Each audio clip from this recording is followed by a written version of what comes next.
Hello, everyone. My name is Lynn Mackenzie. I'm your host of Spotlight on Youth, and I'm very excited to host a wonderful guest today. I have Mackenzie Ireland, who is from the organization Brave. I'm very excited actually to host because of the topic. I will tell you a little bit more about Youth for Change before we head over to talking with Mackenzie one-on-one today. So Youth for Change is really about focusing the spotlight on youth, helping our youth to step outside the box and working with community initiatives to enhance the lives of our youth moving forward. So we're very excited. If you have an idea for a show, please reach out to lynn at youthforchange.ca or follow us on social media and just kind of give us a like, and we'll pick up your conversation there if you have any ideas for anything upcoming. So we're informally hanging out today, and I'm talking to Mackenzie Ireland. I'll read you a little bit about Kenzie and then who she's working for, a bit of intro to her organization as well. So Mackenzie Ireland has a bachelor's degree in arts and sciences from Quest University, Canada, where she studied drugs and society. She held positions on a wee handful of editorial teams at places like Adbusters, Your Future Magazine, and The Mark. She did publish one thing in Vice one time about drugs and society, but her complete lack of capacity to both start and finish caused her to abandon this flirtation with freelancing and instead seek employment at Brave, a socialist utopian technology cooperative building tools to prevent overdose fatalities. She is passionate about gas station candy, labor unions, drug user liberation, overthrowing hierarchy, and also songwriting. She hates sleeping, eating vegetables, and fascism. She sits on the editorial board for a forthcoming zine about frontline work and is also doing some music things. Her handle on social media is at Kenzie, CATE songs, but we can reach into that a little bit more. And just briefly about the cooperative that Kenzie is working for, and that sort of drew my attention to her and her colleagues and what they're doing right now. So we'll go from there. Brave was founded on principles of economic justice, accountability, and community. We believe that everyone involved in what we do should enjoy a share of the benefits and say in how we do it. This is why we operate as a cooperative. Being a cooperative means that Brave is co-owned and democratically controlled by its members. Most for-profit businesses give ownership and voting power only to investors. In contrast, cooperatives split profits among all members and operated on a one-member, one-vote basis. There are several types of co-ops which are operating. And in particular, Brave is a technology co-op. Brave is a multi-stakeholder cooperative working out of Vancouver, BC and Columbus, Ohio. Focus is on preventing overdose death. Our technology tools have been co-designed with people who use drugs, respond to overdose, and build community resilience in the face of overdose epidemic.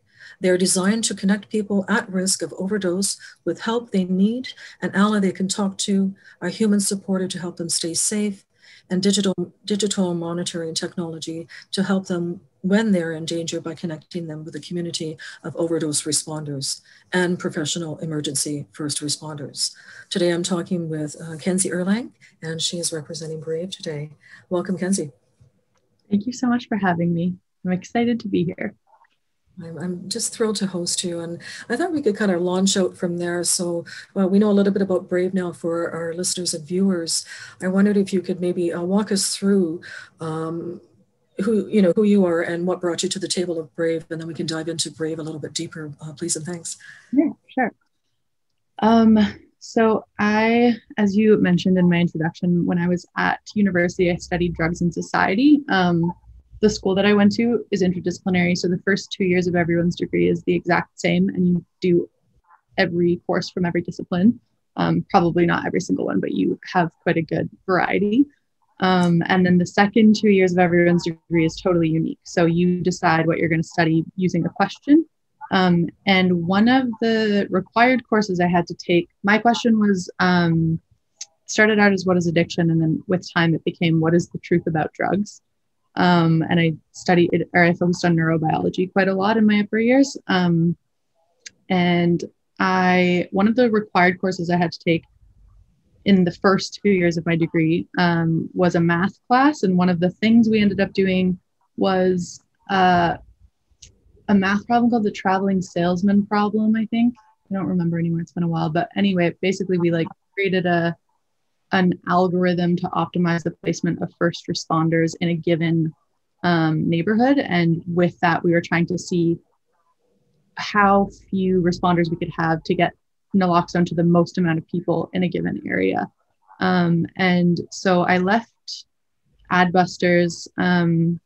My time there, I jokingly in my introduction say that it was because I couldn't start and finish things, but it just wasn't quite a fit for what I was passionate about and the kind of change that I wanted to affect. And so I ended up sort of changing course and using networks kind of through my experience at Quest, ended up being connected with Una and Gordon, who were the CEO or the COO and the CEO respectively. And just was kind of like, hey, I have this math problem that I did with a team of people. I was like, not by any means the sort of like key player in it, but if you want to use it, if it would be helpful, take it if it's useful for what you're doing. And they were like, yeah, this is really helpful. It ended up being a good time for them to sort of like come by that stuff. And we just got along really well. And I think we had a lot of overlap between our values. And so they kind of started looking for other opportunities to get me part-time work. And then that part-time work eventually became more part-time work. And then the more part-time work eventually became full-time work. And now I'm the creative director at the cooperative. Wow, congratulations on the journey there. Thank you. Yeah, for sure. And it all started with you and a math problem. Yeah. That is very cool. Yeah, math was not my strong suit either. And the people on the team, I ended up telling them, well, like asking them if it was okay if I gave it to them. And they were like, we didn't think it would be you to run with the math thing because it's just not my strength. But isn't that wild? Yeah. No, talk about, stepping outside the box for yourself too, right? As a young person, as a professional, right? Totally. Just boundaries for you, right? That's really cool. So so making your connection there, and so you have a passion for this, obviously. And if you were to sort of align what your principles are with sort of the organization, before we delve into that a little bit more in the org, what were your principles moving forward? Like why this aligned with you? I was sort of coming from a perspective of seeing the opioid epidemic as the product of a war on drugs. And what I knew of the war on drugs from my classes in history and sociology is that the war on drugs has, especially in Canada, always been motivated by racism and xenophobia. And so I was really interested in like justice-based solutions because I didn't see, if that's the source of the problem, I didn't really see a meaningful solution living somewhere that didn't fundamentally include justice in the foundation of how it was approaching the problem.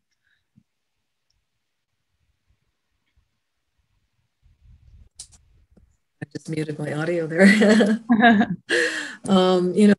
And that's, for sure. It's interesting because you're full of hope coming out of university, right? And while you're in university, and to be able to align the core pieces, things of you with something new work just coming out of university is very cool. Sometimes people search a long time for that. So, I did luck out in a lot of ways. Wow. Could you then speak to the crisis? You're in Vancouver, you're Vancouver based. You're also working with other orgs outside of Canada. Right? So there's a branch of this, an umbrella, Columbus, Ohio.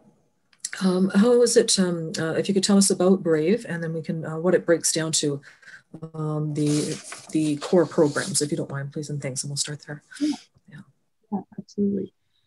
So Brave, the reason I fell in love with Brave is because getting to know Gordon, I realized very quickly that what Brave was proposing wasn't actually inventing anything new. It was just sort of digitizing already existing community care practices, and that really resonated with me. So we have 3 core tools, and all of them sort of have the same function of just saying like, what is already working in the world and how can we sort of use technology to expand its reach, or maybe bring it to places where, because of logistical or cultural limitations, these care practices aren't able to sort of organically be implemented. And all of those care practices kind of just come down to connection and ending isolation. So one common practice that most of our stuff is based on is just like the buddy system. Like if you're using drugs alone, just have somebody else there. And then if something goes wrong, they can help you. You do the same for them. And all of our products kind of do that in one way or another. So we have three approaches, and each approach, what I really like about them is they sort of take varying degrees of access to technology into account. And what I mean by that is, the buttons are one of the first products that went to market for us, and they're small wireless buttons. They're like, I should actually have one on me, but I don't right now because I just moved. But they're these small wireless buttons. You just press them like right before you use drugs. And it uses like cellular technology basically to like ping a Bluetooth hub that lives somewhere. That Bluetooth hub ends up connecting with somebody who works at, say, the front desk of a supported housing unit. And that person gets a text message saying room 321 has requested support.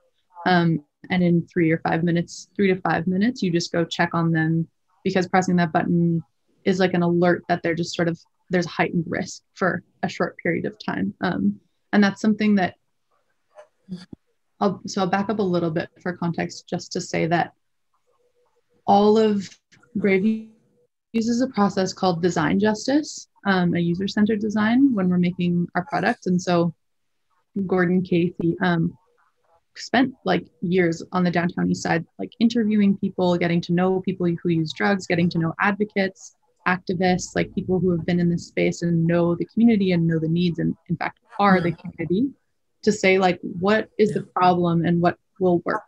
And instead of designing a solution for them, he designs solutions with them. And that's sort of at the heart of what Brave continues to do to this day. So buttons sort of emerged as a solution to this problem of people being like, I know how to respond to opioid overdoses. I'm trained to do it. If I don't know what's happening, then how am I supposed to help people? Like, I just want a way of knowing if somebody's using and if they're experiencing like a heightened sort of risk of opioid overdose. And so the button sort of emerged as one solution to that, because it doesn't require having a smartphone. It doesn't require really anything. It's literally, it's on a sticker. You just put it somewhere convenient. You can move it around with you if you want. And you just click it. And then that way somebody knows that it's happening. So this is sort of one example of this like digitization of a community care practice that already exists and predates Brave by a while. A second solution that emerged from this sort of process of community consultation and co-design is an app.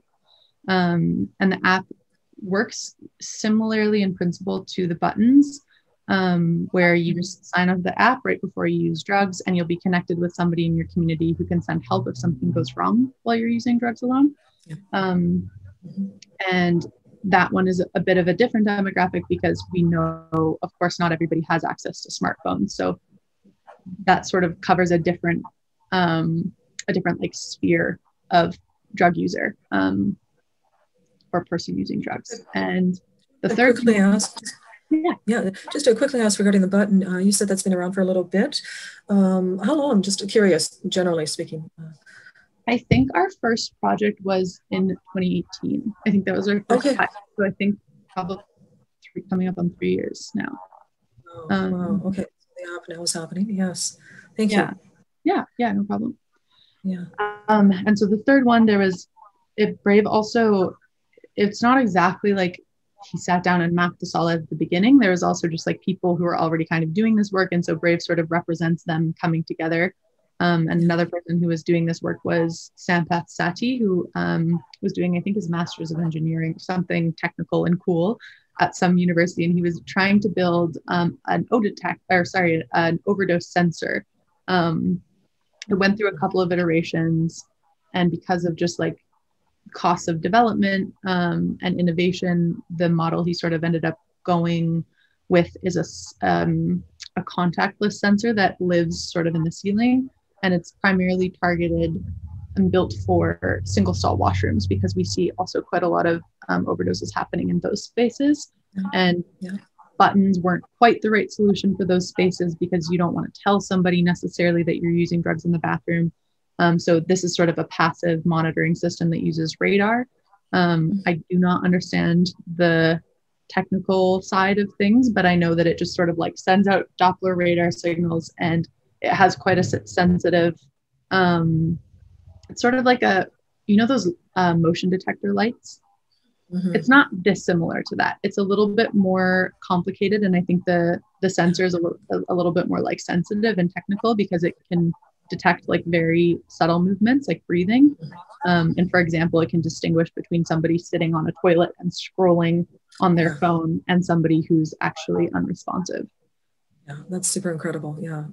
Yeah, it's a really cool piece of technology. He's done like a really amazing thing with it. So those are the three things. They all kind of do the same thing, but they're just for slightly different people in slightly different places. Mm-hmm.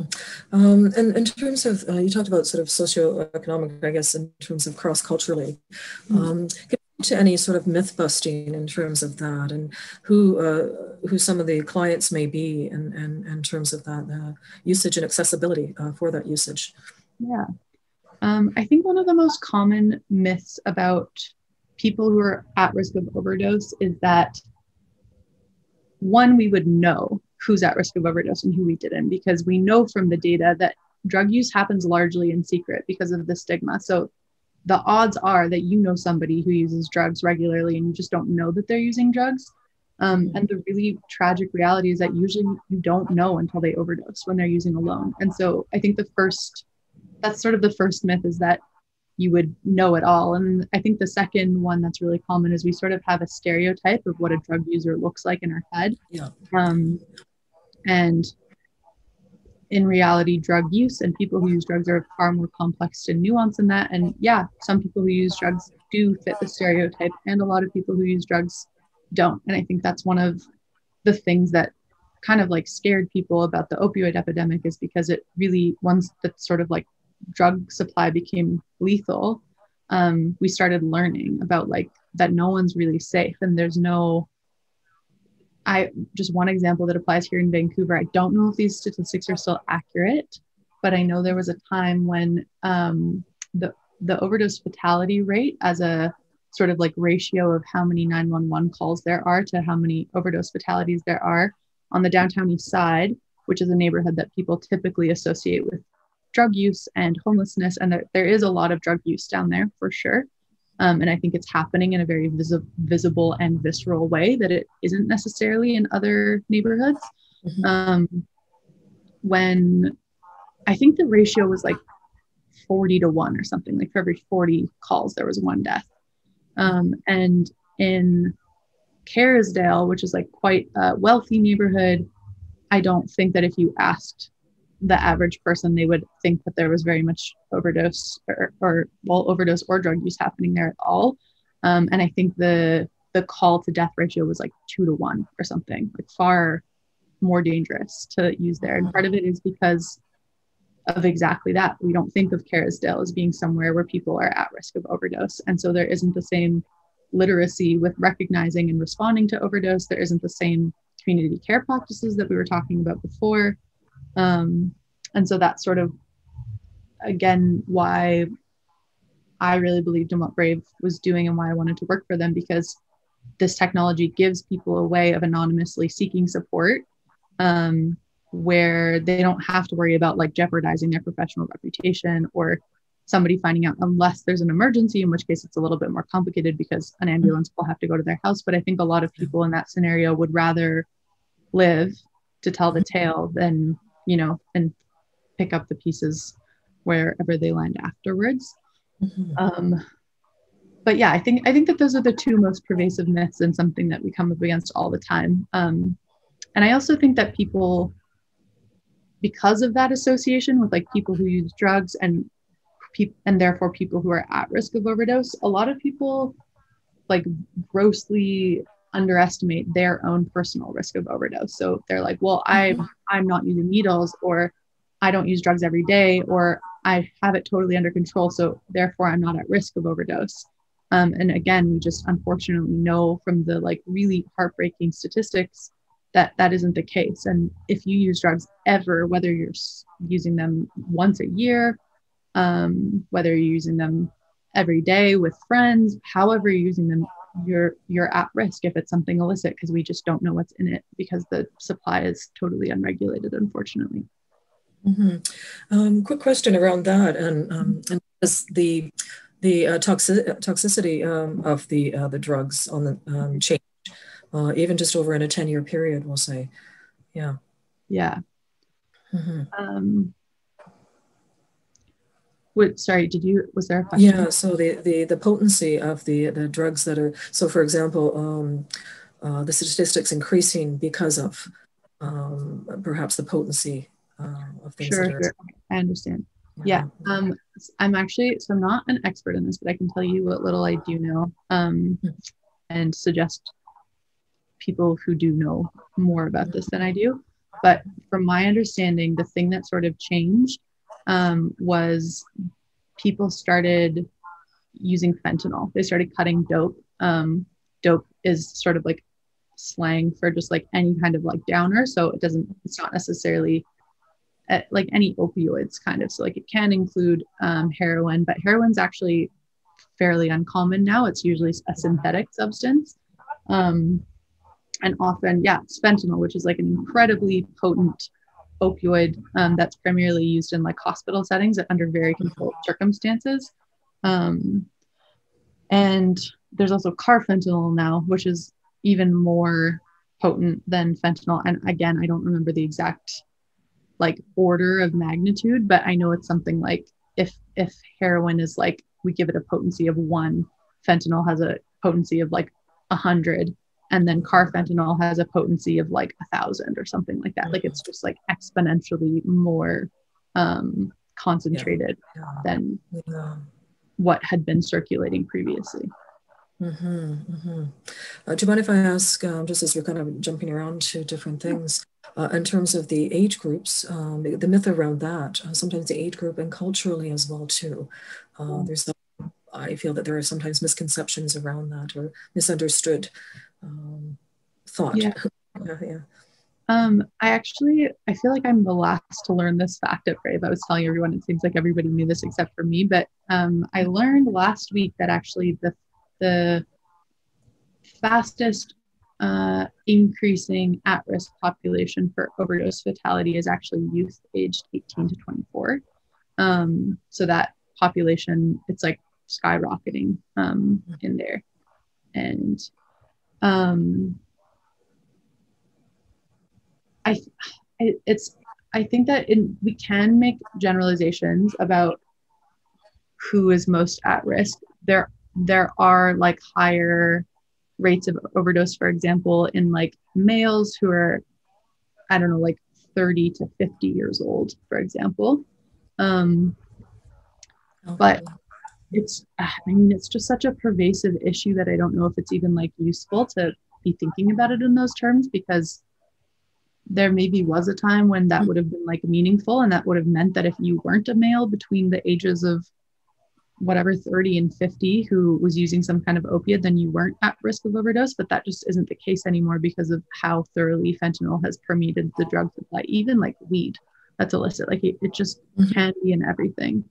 And I think that's a good point that you make, actually. Just that, really, because yes, the age group for sure, but the other, it's just the optics of what it is. It's just very prevalent, and just as you said, you can't really pin it down to a certain,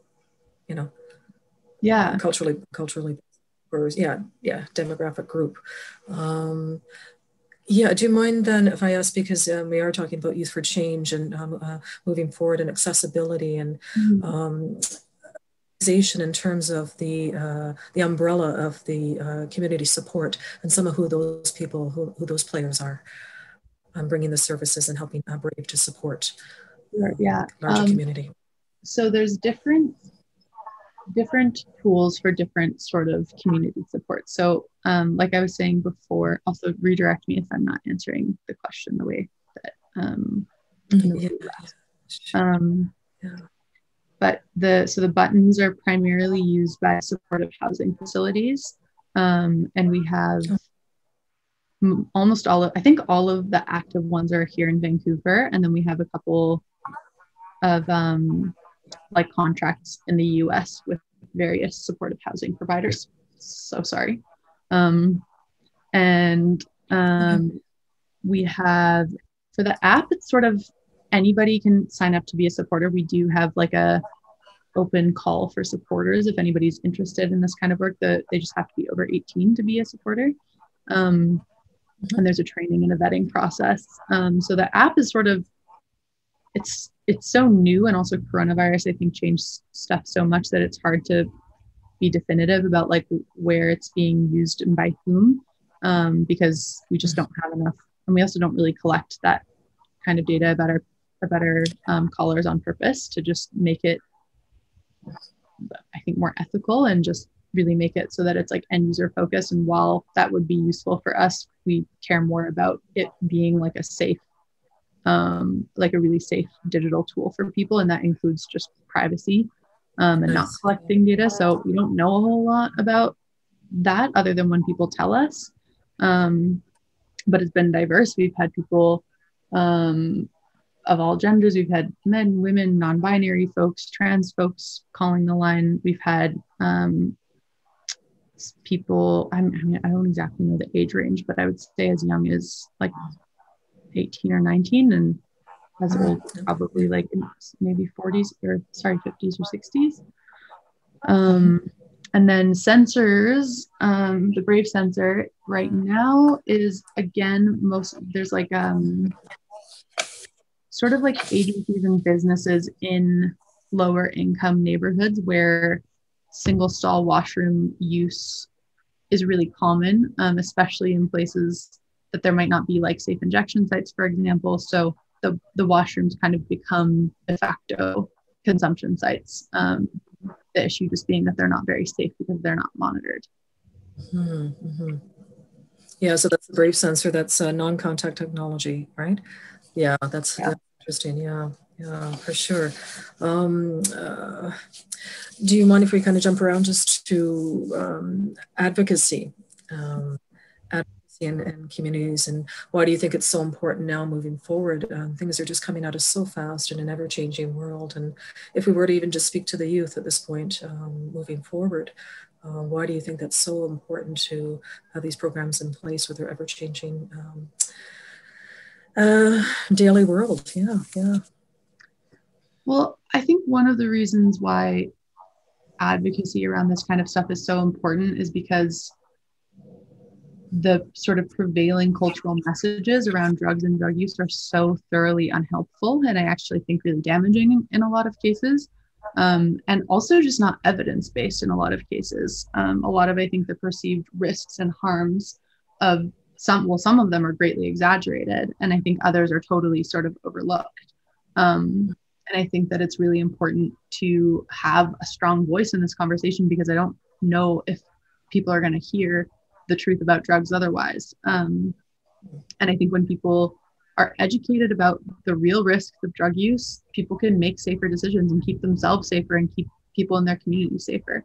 So I think that's one of the most important reasons. And then I think the other reason that's important is because so often people who use drugs, especially people who use drugs who like look visually like they use drugs, are systemically sort of silenced and marginalized. And so they speak all the time, articulately and loudly, about a need for safe supply, for example. But it's that the odds are kind of stacked against them. And there are all these sort of like mechanisms in place that actively silence them, or kind of push their voices to the margins, or undermine what they're saying, or just dismiss what they're saying generally. And so I think advocacy work is also important.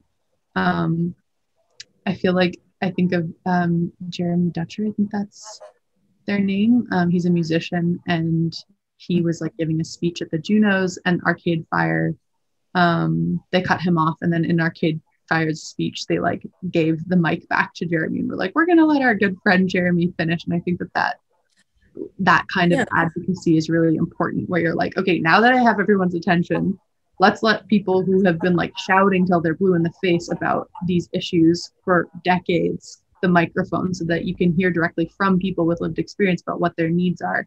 So I think that's the other path that's also really important. Yeah, for sure. We speak to education and how important that is, and how for you, as a young person as well too. How important do you think that is, and how early should something like that start from your perspective?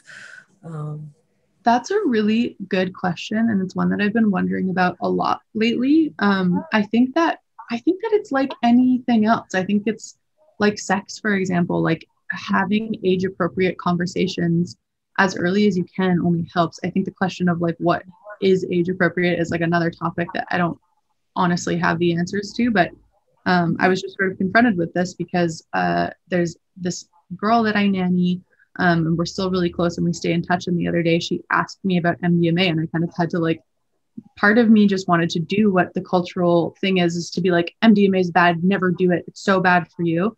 And I think she's in grade 7 or 8 now. So she's not super young anymore. And I kind of it made me uncomfortable, but I was like, this is what MDMA is. Like, this is why people do it. Here are some of the risks. Like, this is why testing is really important. And um, yeah. And like, if you ever have more questions, just please ask me. Like, this isn't like a banned topic of conversation. Like, let's keep the dialogue open. And I'm happy to answer any other questions you have or curiosities you have about it. Um, and yeah, it wasn't comfortable. Like, I was like, afterwards, I was like, did I do the right thing? Like, would her parents be mad if they found out that I responded that way when she asked me about it? But yeah, I don't know. It's hard to know exactly. I think it's like very context dependent. She's quite mature, so I read it all and was honest with her. yeah, for sure. And that the core of who you are that spoke to you for what you presented to her at that time, age appropriate, right? Yeah. For sure. And that speaks to you as a developing professional as well too, and community player, right? So Yeah. it takes a village for sure. Yeah, hopefully. I feel like she'll have enough people in her life telling her to just never do it under any circumstances. I didn't really feel like I needed to add my voice to the course. So just a conversation, right? Yeah, for sure. Sort of a sounding board. I'm just kind of looking at around some of that. There's a lot actually I would love to cover. I'd like to speak to Brave in terms of the presence in the community and the respect that's in the community. Let's just say in the Vancouver region, in terms of support from some players in the city of Vancouver. Yeah.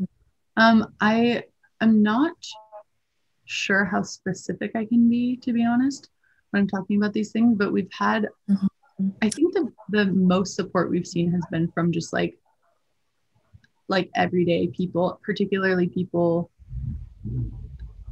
like people, and it's never anyone I expect, which is so funny because I feel like I sort of advocate for like, we don't know what a person who uses drugs look like a person who uses drugs looks like you, me, our best friend, our dad, our mom, like all of, you just can't tell. And I think the same thing is true for like, the opioid epidemic is just so pervasive that so many people have been impacted by it. And people that I don't expect all the time express like deep support for what we're doing and gratitude because they've lost people really important to them to opioid overdose. And I think that there's just something so specifically heartbreaking about losing somebody to an overdose because you know it didn't have to happen. It was like 100% preventable, but they were in the wrong place at the wrong time. They were using alone, something like this happened. So a lot of the support that really moves me has just been from like regular people that I meet out and about in various communities, whether it's like on the downtown east side where people have just been kind of like devastated by overdose death rates, or like the fitness community in Kitsilano, where people you don't expect are like, yeah, this person really close to me actually used drugs. I had no idea until unfortunately I found out in like the last way anybody wants to find out. We've also had, there's so many amazing advocacy and like service organizations doing work in the downtown east side, particularly like peer-led organizations. So there's a couple of overdose prevention sites, one in particular that does like really incredible work in the downtown east side, and they've been like very supportive. We've sort of been in conversation with them for a while, and I think that that's sort of sort of the most meaningful to me is it's super cool if there's like an organization or a body that's interested in our work. For example, there's a couple of like government bodies that we're also in conversation with about sort of rolling out these tools at like a higher level. But I think that sort of like grassroots support is like reaffirms why this matters to me all the time. Like, it's one thing if a government body is like, yes, we have statistics, and it's another thing if somebody like from their heart is like, thank you so much for doing this. Like, I wish that this person I knew had known about this, or this had been around for them. So I feel like that's most of the support we have that really registers for me. Yeah, no, for sure. I think the grassroots, it speaks to the work that you do and what draws you to the work as well too, right? Sure. And I, sort of working and dabbling in radio as well, I often think for this subject matter and for the work that you're doing, there is a voice here moving forward for an organization like this on the radio platform, for sure. There's a voice, right? And it'd be kind of neat just to see how that partnership could work in terms of other people jumping in, some of your clients maybe getting an opportunity, to do something like that, sharing their story, whichever, right? Educating another, empowering another. That'd be amazing. Yeah, for sure. And I think even just working in the education field as well, and how important it is to start at a very young age, as other things we talked about, and making change now for tomorrow, right? Moving forward. In terms of your skills, and what do you think you bring to the table? If you're working in this field, what would someone need? I think that you, that's such a good question. I think that you need, I don't know what the word is for this, but like a willingness to like not blink. Like, you're going to be seeing really sad things all the time in this work. And I think that you need some like ballast to sort of like, when there's a storm, like you just need to not blink and not look away from the things that are really hard to see. And I think that one of the most like impactful sort of like ways of thinking about this that I've ever heard is from this like very amazing man who is an author and a speaker and a bunch of things. His name's Stephen Jenkinson, but he often talks about like the skill of sorrow and like the act of like allowing your head to be bowed by sorrow. And I think that there's a real etiquette in that when it comes to this kind of work. Because at a certain point, it's like, I think that when I think for people whose lives are like deeply impacted by drug use or housing precarity and poverty, I think that those circumstances are like totally intolerant of most of our sort of like cultural and socially acceptable like ways of going through life and chatting with people. Like, it's really hard to have a conversation about like, how are you doing today, when it's like the answer is kind of always like kind of bad. Like, somebody I love died last night, and I don't know how I'm going to be like paying for my next XYZ really important medical need. Or I just had this horrible encounter with a doctor who like lanced a cyst on my arm without anesthetic or consent. Or it's just, it's not exactly like tolerant, I think, of the ways of sort of positively moving to the world that are, I think, socially acceptable. And I think, the most important thing that I've ever learned, and it is a skill, like it's something that I'm actively working on all the time, is the skill of sorrow. Like, there's just a time to bow your head and to be humble and let the thing that's happening that's heartbreaking be heartbreaking, and not try to titrate it or not try to make it less bad than it is. Like, just let it be itself and know that like witnessing it is kind of all you can do sometimes. I love the way you worded that. Wow, that was really, really eloquent. Thank you. Yeah, no, for sure. Definitely drawing upon that for sure. Wow. A lot of those phrases are Stephen Jenkinson. I recommend checking out his work. I can't. I would love to take credit, but I cannot. Yeah, for sure. So, are those taught skills? Then is that what you're kind of speaking to, that you can teach yourself those skills? You don't have to come to the table with them already. It's not expected of you. But I think it's a skill. It's not inevitable that you know how to do these things, and I feel like I see people who don't have that skill all the time, and they don't last because people learn really fast they're not trustworthy. Like if you can't trust them to let your life appear in all of its like fullest, sometimes darkest form, then they're not really a trustworthy person to have around you in this work. And yeah, I don't think that anyone is like born knowing those things. And I actually think that it's like similar to other sort of like justice commitments of, for example, anti-racism, where the premise is like, we live, like this stuff goes deep. And I think that the sort of commitment and I think a better way of saying it is that I think that our intolerance of sorrow and grief is as deep and in many ways related to sort of like the white supremacy at the foundation of our culture. And I think that it requires a similar mindset of like, this stuff is in me. It goes deep. It's like deep in the culture. It's already in me. And so the commitment is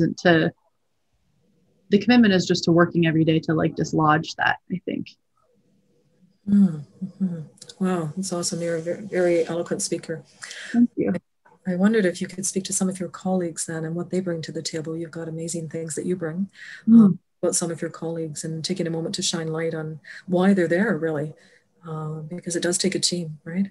Yeah, I reflect on this often, that I'm like so humbled and honored to work with the people that I work with at Brave, because there are so many people that bring so many things. There's one, I just would love to drop some names of people and sort of like the stuff they do. Please. One person who's top of my mind right now, because she's home with COVID, so she's not able to be out shining the way that she normally shines, but she's doing well, is Shauna Blumskog. And she is a person with lived experience. She's a person who uses drugs, and she has made so much of what Brave has done possible, because she is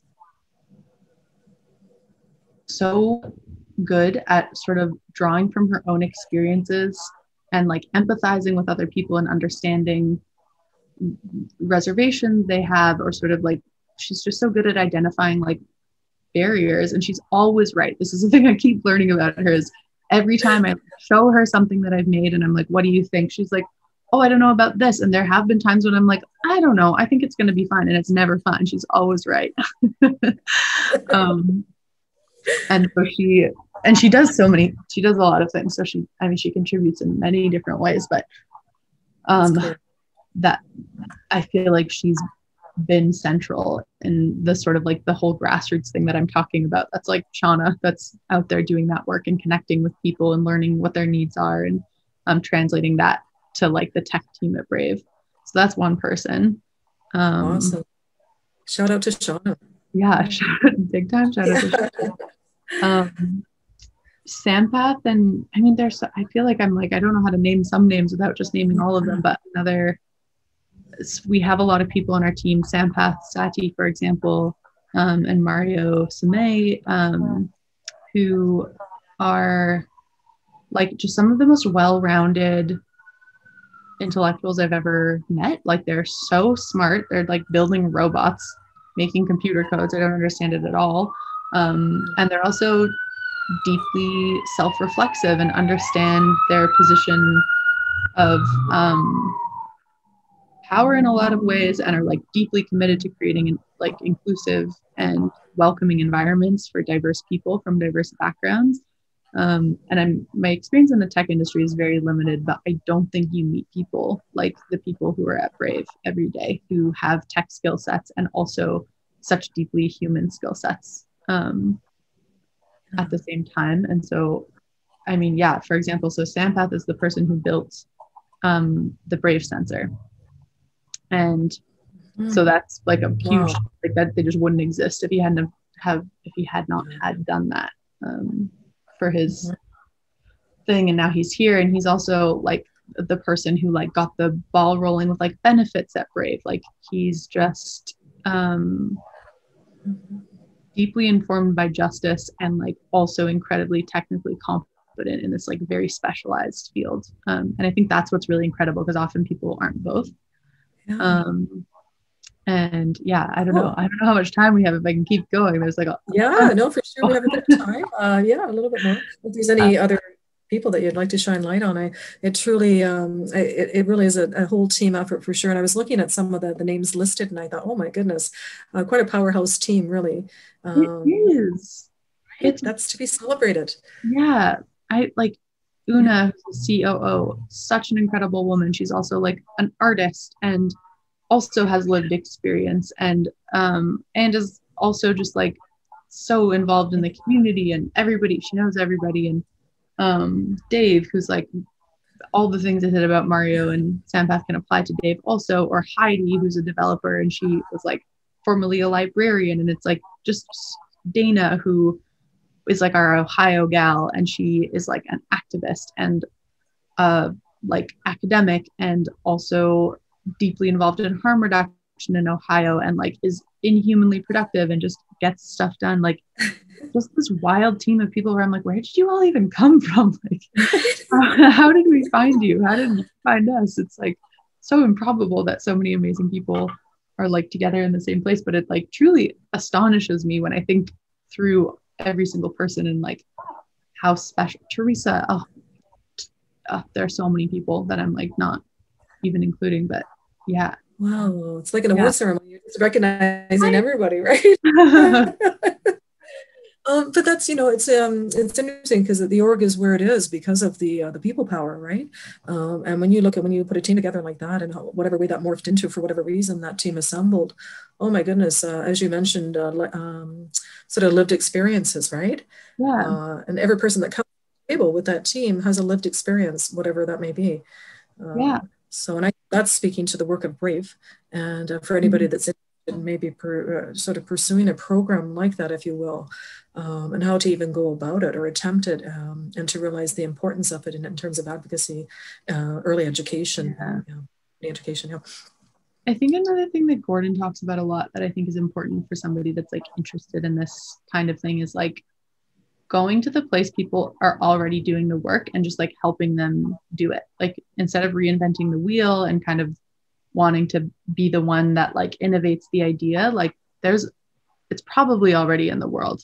If you've done a very thorough survey and you found that nobody's doing it anywhere, but that's what Brave is like nobody invented anything new, or the organization itself didn't invent anything new. It kind of like collected people that were already doing it and was like, how can we support each other to like do this better?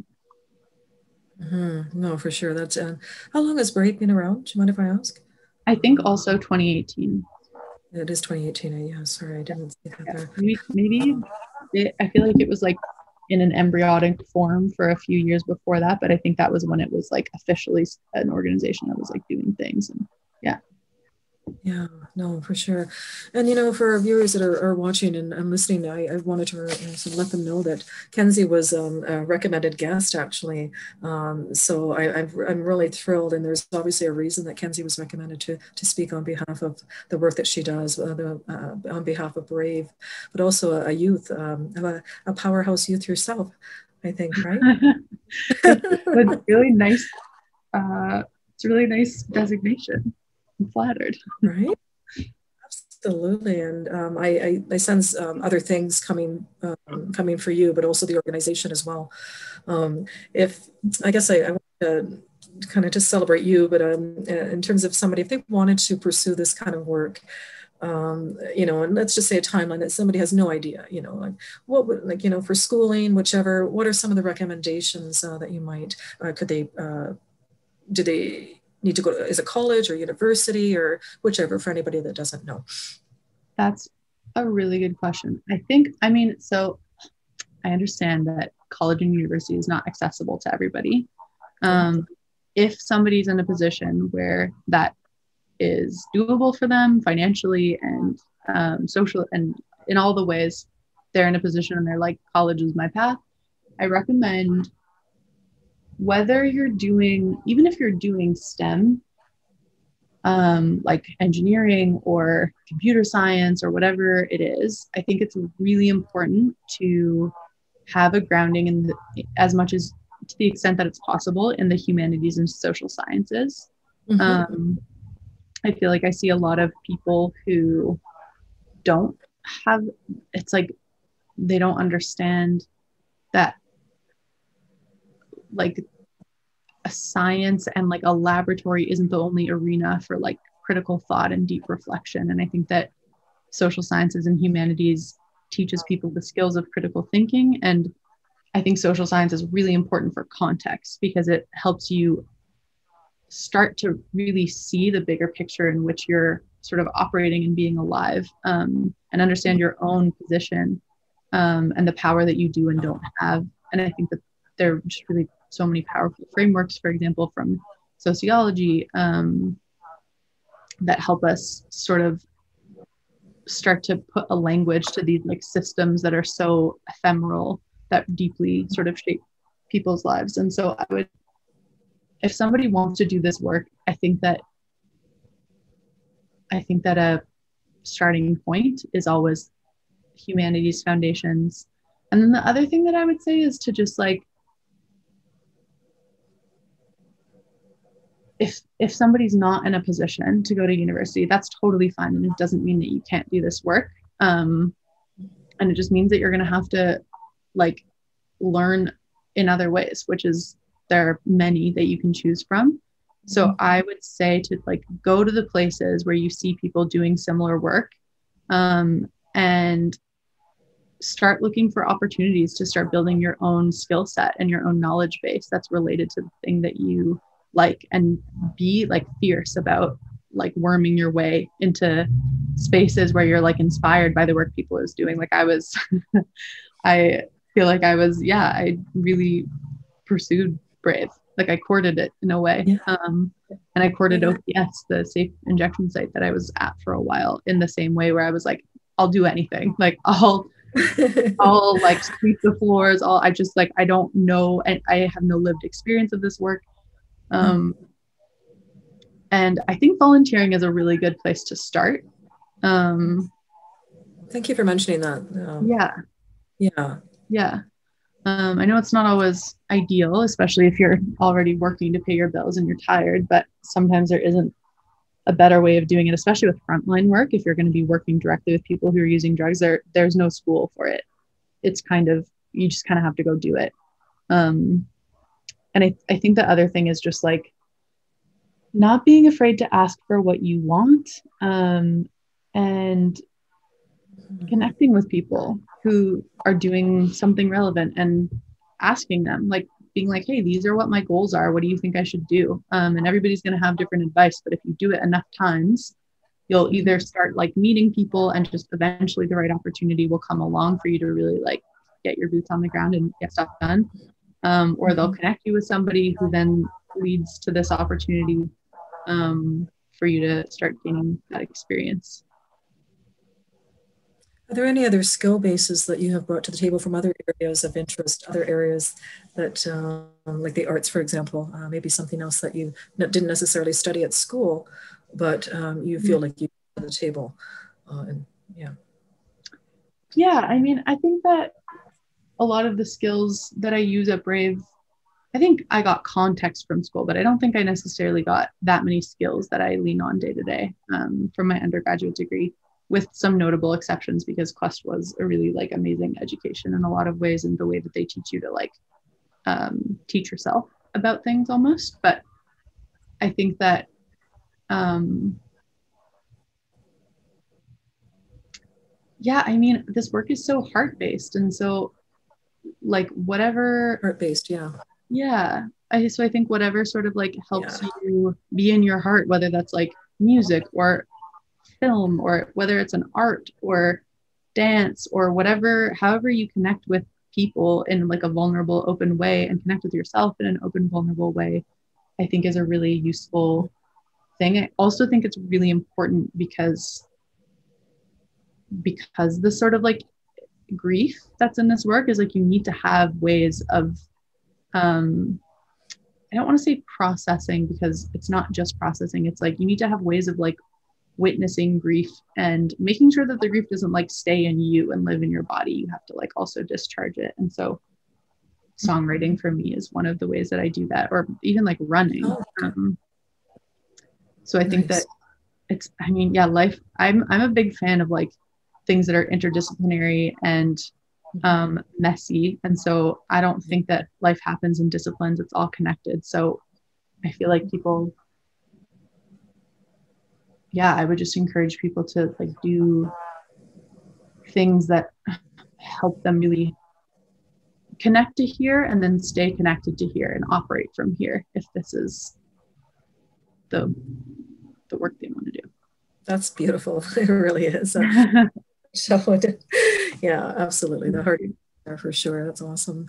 I wondered, we have a little bit more time, maybe, about 5 more minutes or so. I wondered if we could really just tap into thought about resources for people. We've talked about the org as well, for sure. But what are some of the resources for people should they want to find it nationally, but also in their communities? Where could they reach out for support in terms of your knowledge in that area? So there's a couple different ways that people can do things. If you are somebody who uses drugs, however old you are, wherever in the world you are, there's a couple of best practices that I would strongly encourage people to follow to keep themselves safe. One of those things is drug testing. So it is really community dependent. I can also connect with you after because I can compile a sort of like list of these kinds of things. Amazing. Yeah, and because there are a few that operate nationally, there's a few that are US based. There are some, for example, there's a place in Vancouver, it's called Get Your Drugs Tested.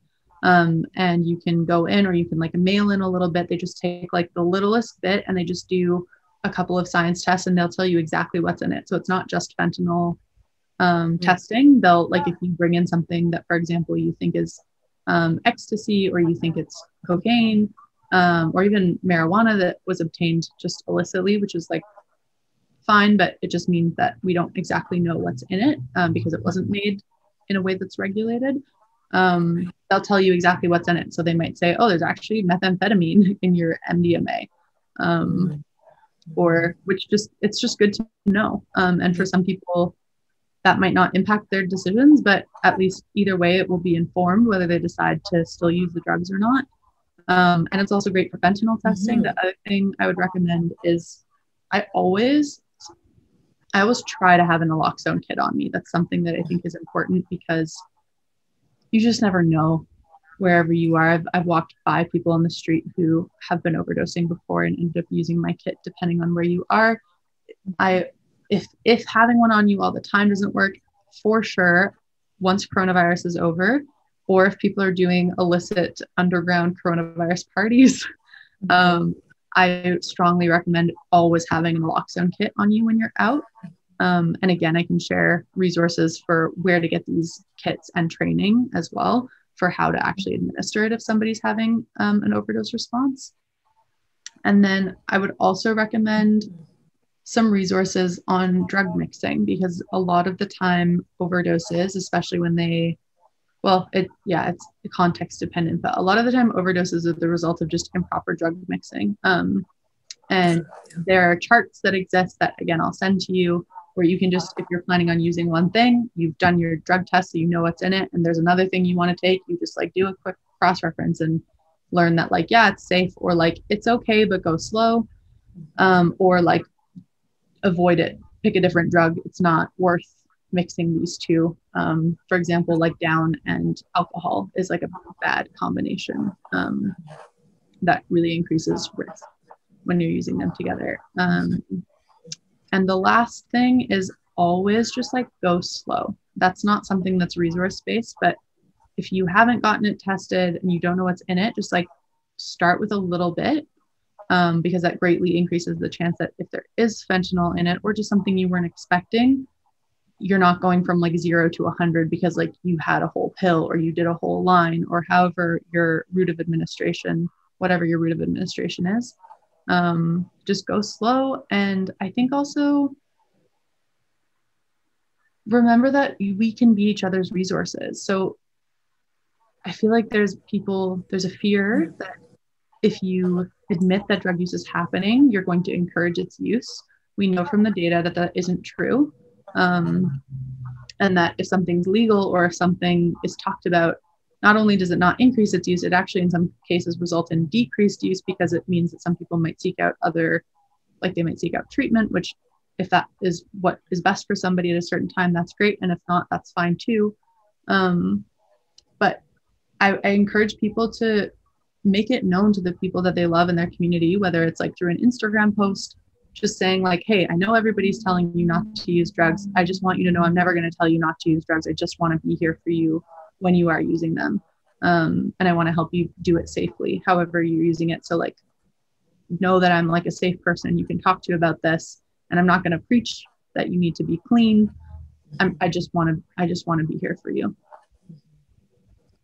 It speaks to staying connected through the heart, right? And that etiquette that you spoke of, and very connected. Yeah, it really is. Yeah. Because I think it's that like maniacal positivity that makes people want to get their friends to get help as like their immediate response. And we could talk about that for so much longer, but suffice it to say that it doesn't work, and usually it just ends up pushing people away. So that having that etiquette of just like letting it be hard and complicated and messy is usually a more effective position. Yeah, no, that's perfectly said. I wondered two things sort of before we go and head off. I wondered if you could just briefly touch on NORS and what that represents for anybody who may not be aware of that organization. Yeah. I know, a colleague of yours recommended two very important resources. The Be Safe Brave app for people. It's totally anonymous and private, so you can call from anywhere in the world, and you'll be connected with a supporter who we vetted, who will stay with you on the line until you're safe. And on the other side, you are 100% in control of what happens or if anything happens. And you don't have to have an email address to use the service. You don't have to tell anyone your name. It all stays private. The only thing that we ask for if you want help is for you to just input your location and like access instructions. So for example, there's like a key under the flower pot or something like that. And then if something goes wrong, your supporter will press a button that will create like an alert on your phone. And if you're fine, you can dismiss it and none of your info will be revealed. But if you are unable to dismiss it, the system takes that as like you might be overdosing, and then and only then will that information be revealed to your responder, who can then facilitate an emergency rescue. It also doesn't have to be 911. If you are comfortable with 911 being called and that makes you feel safe, we can absolutely call 911. But there are a lot of people, and we just acknowledge, for whom 911 isn't always a life-affirming move and can feel really dangerous and like you're risking a lot. So if there's like a neighbor or a friend you want us to call instead, we'll do that. The point is that when you call Be Safe and when you call NORS, you're totally calling the shots from beginning to end, and will never do anything without your consent. NORS is a super similar thing. Be Safe, the Brave app, uses data. So if you're somewhere with Wi-Fi, or if you just have like data that you're okay to use, you can use the app. If you're somewhere where you don't have data, you just have cell service, you can call NORS, which is a safer use hotline nationally. And it's basically the same as Be Safe, except because it's over the phone, you just have to verbally give us your location. So it doesn't quite have the same like standard of anonymity, but it's still totally confidential. We won't ever do anything without your explicit prior consent. And we don't like record any of your information or keep it. It's just, we just hang on to it until the call is over and you hang up and we know you're safe, and then it disappears. And the acronym for NORS, what does that stand for? The National Overdose Response Service. Okay. So if anybody wanted to look that up, they can build upon more resources in their resource building toolkit. Yeah, I can share the number with you that you can like give to people. I love that. Thank you. With NORS on it, and then all the other stuff we discussed also. Super cool. And one more thing before we wrap up, I feel like, as you mentioned, this is something we could talk about for endless possibilities, right? But I wondered if you could speak to a call to action. What would be a call to action for you, whether it be someone to access the service or someone to educate another about the services? I would love if every person watching this could like post to their Instagram story or like whatever TikTok, like a small, I don't know, I sound like such a old youth thing, but whatever the kids are using these days. Nice. Just a screenshot of something I can even send to you that just has the Be Safe app there and also the NORS number there. And also just a thing saying like, hey guys, if this is true for you, if it's not true for you, then maybe don't say that you're this way. But just being like, hey, I'm safe to talk to. Like if you use drugs and I can support you getting resources to reduce harm, or you're thinking about your options, you can talk to me and I promise I won't judge. I'm just here to listen. And just like, please use these resources whenever you're using, just so that those people that are using within their network, who they likely don't know are actually using drugs, see that at least there's one person they know who they can talk to that isn't going to be like preaching at them to get clean or change anything about what they're doing, except like small changes to just make it a little bit safer, whether that's calling Be Safe or NORS or getting their drugs tested beforehand. Yeah, if it's something people are willing to do, my call to action would be to like be a resource to the people in your life. No, that's beautifully said. I really can't thank you enough for just being a guest today and just shining light and educating us as viewers, but as participants in this conversation today. I want to thank everybody else for visiting Spotlight on Youth. My name is Lynn Mackenzie, and I've been speaking with Mackenzie Ireland from Brave. And if you have any questions or other ideas for shows upcoming, please really send them out. We're really open-ended, lots of ideas out there, and we would love to hear from you.